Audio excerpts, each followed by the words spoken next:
So depending on how Sony's output of films for 2021 looks and what they do in the box office, analysts are starting to predict that if they see a significant fall in revenue, Sony might be looking at a merger whether they like it or not.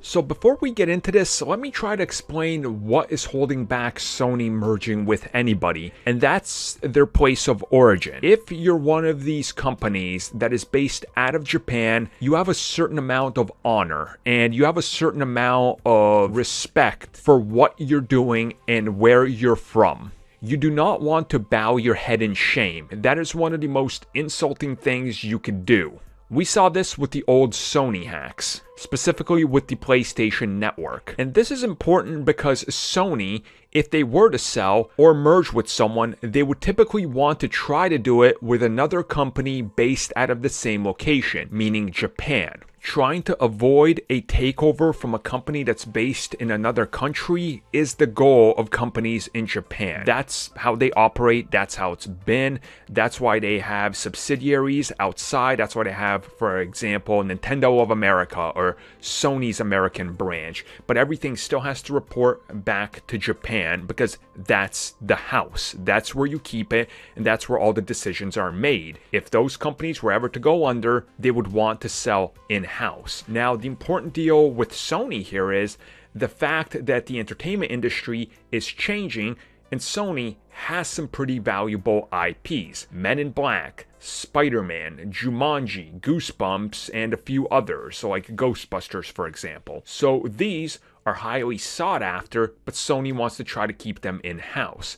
Now, over the course of the last couple of decades, we've seen the rise, for example, of other companies based out of Japan for video gaming that have made partners outside of Japan, or they've become major shareholders. And again, this is the opposite. This isn't somebody buying out the Japanese company. It's the complete opposite. Which brings us to predictions. And analysts are predicting that a Sony consolidation might be ahead of a possible merger, but if they can't figure it out and they don't look optimistic, a full-on merger with somebody else or a buyout might be something that happens, or at least sales of certain IPs. Now, this ties back into something that's been reported again over the course of the last couple weeks, and that's that Sony is developing 10 live-action properties into TV shows and movies because they realize they need this. And again, if you look at some of the things that they're developing, they're partnering with Japanese companies. Final Fantasy TV series, Sony in-house products and IPs that they own for video games. You're looking